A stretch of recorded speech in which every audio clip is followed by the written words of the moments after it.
हनुमान् श्रीपदो वायुपुत्रो रुद्रो नघोजरः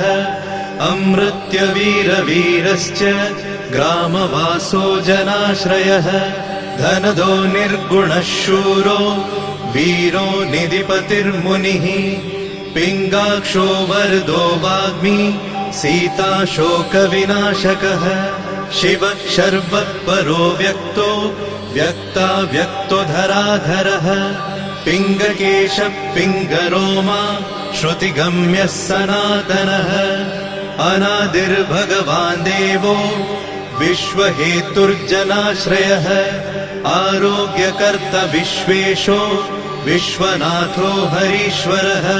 भर्गो रामो रामभक्तः कल्याणप्रकृतिस्थिरः विश्वम्भरो विश्वमूर्तिर्